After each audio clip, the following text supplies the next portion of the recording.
Honourable home minister, honourable home minister, honourable home minister, एक second. हाँ, okay, one second, your mic will be on. जी महोदय, मुझे ये सब कहने की जरूरत नहीं है, लेकिन जो गुजरात में दंगे और फसाद हुए, कौन कौन उसके लिए जिम्मेदार थे, बताइए। Honourable home minister. मान्यवर, मैं ध्यान से बारीकी से पूरे संवाद को सुन रहा हूं।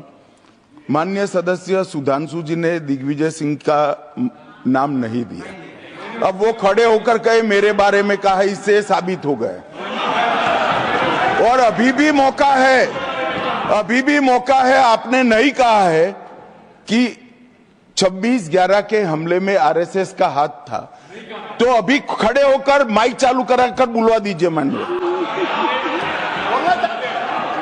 और आपत्तिजनक बात है, मैंने ये बात कभी नहीं कही है, ये आप लोगों का प्रचार है। मेरी आपत्ति इस बात की थी कि सभी माननीय सदस्य ने और बात कही है कि अब हमारे तरफ ऐसे ऐसे मुसलमान थे और वैसे वैसे मुसलमान हम लोगों की तरफ थे। ये पूरे समाज के साथ, पूरे अल्पसंख्यक समाज के साथ अपमानजनक बात है। और माननीय सभापति महोदय, आप बताइए, माननीय गृह मंत्री जी, आप वहां पर जब गृह मंत्री थे, जब दंगे हुए थे, तो आप लोगों का क्या रोल था, ये जन जाहिर करें। Honourable home minister. मान्यवर, इनको मेरा हुआ ऐसा है कि मैं ही दिखाई पड़ता हूं। आपकी सुनिए, अब सुनिए ना दिग्विजय सिंह, सुनिए, एक मिनट सुनिए। दंगे शांत होने के बाद 18 महीने के बाद मैं गृह मंत्री बना। दंगा हुआ तब मैं गृह मंत्री नहीं था। सुधांशु त्रिवेदी। संदर्भ में किसी का नाम नहीं लिया। अजीज बर्नी की किताब थी 2611 एंड आरएसएस कॉन्स्पिरेसी, कोई जाके चेक कर ले उसमें कौन कौन कहां कहां था। अब मैं मुसलमानों के बारे में कहना चाहता हूं, मुस्लिम समाज के लिए। बहुत से लोग ऐसे हैं जिनको मुस्लिम समाज की हिस्ट्री नहीं पता है। मैं बताना चाहता हूं, भारत से जब न्यूमेरिक सिस्टम सबसे पहले गया तो अल जहर थे सबसे पहले, जिन्होंने जाके 1793 में जो सूर्य सिद्धांत था उसका अरबी में ट्रांसलेशन हुआ सिंध हिंद। और हम बता रहे हैं हम किस तरह के मुस्लिम को साथ रखते हैं। डॉक्टर कलाम से बड़ा आलिम इस्लाम में साइंसदान नहीं हुआ, और आरिफ मोहम्मद खान साहब जो बिहार के गवर्नर हैं, उनसे बड़ा आलिम फाजिल मुसलमान आज सियासी जमात में तो नहीं होगा, यह मैं दावे के साथ कह सकता हूं। मगर मैं बताना चाहता हूं सर, उसके बाद उन्होंने एक किताब लिखी, एक सर 10th सेंचुरी के मुस्लिम राइटर थे जिन्होंने किताब लिखी, उसका नाम था the compendious book of balancing and completion according to Hindu calculation, जिसको शॉर्ट में अल जब्र कहा गया, और वहां से अलजबरा निकला। और सर उसके बाद अल ख्वारिज्म आया। और सर आज मेरे ख्याल से सदन के बहुत से लोगों को नहीं पता होगा, ये जो एल्गोरिथम वर्ड है ये अल ख्वारिज्म से आया हुआ है। एक जमाने में इस्लाम में बैतुल हिकमत था, यानी वो सबसे बड़ा हिकमत का केंद्र था। जब एक से एक लोग होते थे, बहुतों को नहीं पता होगा कि कोलंबस ने जिस नक्शे के थ्रू दुनिया ट्रेवल किया था, वो बनाने वाला भी एक मुस्लिम था, अल इदरीसी। मगर सर एल्गोरिथम आज ऐसा बदला कि एआई के एज में दलगत भावना से ऊपर उठकर औरंगजेब के साथ खड़े हो गए। सर ये एल्गोरिथम किसने बदल दिया, ये मैं बताना चाहता हूं। इस पे थोड़ा सोचने की जरूरत है। इसलिए मैं कहता हूं मुस्लिम पॉलिटिक्स की सोच क्या थी, हमने किन मुसलमानों का साथ दिया है, मैं बताना चाहता हूं सर। वीर अब्दुल हमीद की शहादत की 50वीं वर्षगांठ 2015 में हुई। प्रधानमंत्री मोदी जी ने उनके पूरे परिवार को और उनकी पत्नी को बुला के सम्मानित किया, और इन लोगों ने उस यासीन मलिक को, जिसके ऊपर 3 एयरफोर्स के ऑफिसर्स को हत्या करने का आरोप था, वो प्रधानमंत्री आवास में। सर साफ दिखाई पड़ता है कौन किसके साथ खड़ा हुआ है, कौन किस तरह के मुसलमान के साथ खड़ा हुआ है। और सर मैं ये भी कहना चाहता हूं सर, ये सर अपने टर्न पे बोलिए सर, पिछले 30-35 सालों से हुआ खड़ा किया जा रहा है। 1990 में जब राम मंदिर आंदोलन हुआ, कहा गया बीजेपी आएगी उत्तर प्रदेश में खा जाएगी। सर बीजेपी आने के बाद उत्तर प्रदेश में जानते क्या हुआ सर, 22 साल से शिया सुन्नी के बीच में जो दंगे चलते थे और मदे साबा का जुलूस नहीं निकलता था, शिया समुदाय का मदे साबा का जुलूस लखनऊ में हमारी सरकार में निकलना शुरू हुआ। और उसके बाद कहा गया केंद्र में भाजपा आएगी तो खा जाएगी। सर अटल जी की सरकार आई, इतनी शानदार स्थिति रही। उसके बाद कहा गया गुजरात में आएगी तो भाजपा खा जाएगी। सर गुजरात का मुसलमान आज सबसे समृद्ध मुसलमान है, सबसे ज्यादा जकात वहां से आता है। उसके बाद कहा गया मोदी जी की सरकार आएगी तो क्या होगा। सर मोदी जी की सरकार आने के बाद हमारे साथियों ने बताया है अल्पसंख्यक समुदाय के 70% लोग हैं जिनको किसी न किसी एक योजना का लाभ जरूर मिला है। और सर फिर कहा गया सीए आएगा तो नागरिकता छिन जाएगी।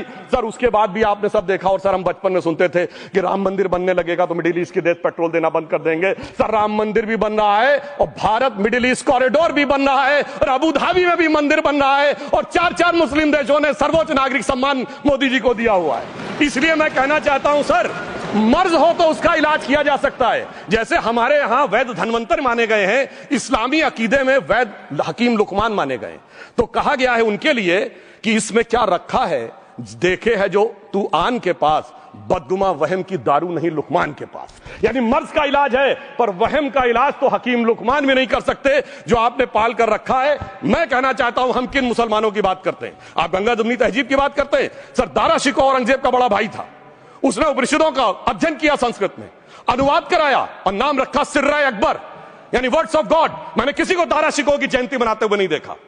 मैं पूछना चाहता हूं बेगम बीबी ताज, उनके घर पे जाते किसी ने सुना? सर ये बताइए, आलम शेख, इतने बड़े कृष्ण भक्त के कवि, किसी ने सुना उनके घर पे जाते हुए? मलिक मोहम्मद जायसी जिन्होंने पद्मावत लिखा, उत्तर प्रदेश के रहने वाले, उनके घर पे कोई गया? ये बताइए ब्रिगेडियर मोहम्मद उस्मान के घर पे कौन गया? आजमगढ़ में, गाजीपुर के रहने वाले थे, आज तक जाने वालों में नहीं दिखे। और मैं सर बताना चाहता हूं एक और बात, सर एक सैयद इब्राहिम रसखान हुए हैं, बहुत बड़े कृष्ण भक्त के कवि। सर जिन्होंने क्या लिखा, उन्होंने कहा मेरा अगला जन्म हो तो भी मैं कृष्ण भक्ति बनना चाहूंगा, मनुष्य बनूं तो ग्वाल बाले के रूप में और पशु बनूं तो गाय के रूप में। उन्होंने कहा मानुष हो तो वही रसखान, बसों ब्रज गोकुल गांव के ग्वारन, जो पशु हो तो कहा बस मेरो चरो नित नंद की धेनु मजारन।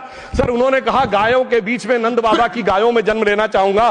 मगर सर आज एक ऐसे नेता आए हैं इस देश में जिनको गायों से बदबू आने लगी है, तो उनके लिए मुझे मेरे मन में भाव आता है सर कि श्री रामचंद्र कह गए सिया से, ऐसा कलयुग आएगा गोपालक श्री यदुवर कुल में एक ऐसा नेता आएगा जिसे बकरे कटने में खुशबू मिलेगी, गौ माता में बदबू पाएगा। रामचंद्र कह गए सिया से कैसा कलयुग आएगा। अब सर मैं एक और बात भी कहना चाहता हूं, हम किनको मानते हैं? सर नजीर अकबराबादी को सुनिए, कृष्ण भक्त के लिए क्या कहा। सर मैं एक बोलना चाहता हूं, बुल्ले शाह ने क्या कहा? बुल्ले शाह ने कहा, अभी होली गुजरी है, उसने कहा था आज होली खेलूंगी मैं, कर बिस्मिल्लाह। उन्होंने आगे कहा अलस्तु बि रबिकुम, प्रीतम बोले, सब सखियों ने घूंघट खोले, नाम नबी की रतन चढ़ी, सुनिएगा, नाम नबी की रतन चढ़ी और बूंद पड़ी अल्लाह अल्लाह, आज होली खेलूंगी मैं, कर बिस्मिल्लाह। तो मैं भी कहता हूं अब बिस्मिल्लाह करिए और उसके बाद हमारे इस सहयोग करिए, इस सकारात्मक उसका, वरना अल्हम्दुलिल्लाह जो हम मुसलमानों के लिए और देश के लिए करना चाहते हैं उसमें हमें सफलता जरूर मिलेगी। अंत में मैं सिर्फ यह कहना चाहता हूं सर, तमाम प्रकार की बातें यहां पर हुई, सकारात्मक और नकारात्मक, मगर अफसोस की बात यह है कि 1913 के वक्फ वाल औलाद से लेके 2013 के वक्फ वाल औलाद तक इनकी फितरत नहीं बढ़ती, क्योंकि सर ये तो पार्टियां ही अल औलाद है, तो इनको तो उससे बहुत ज्यादा वो होगी।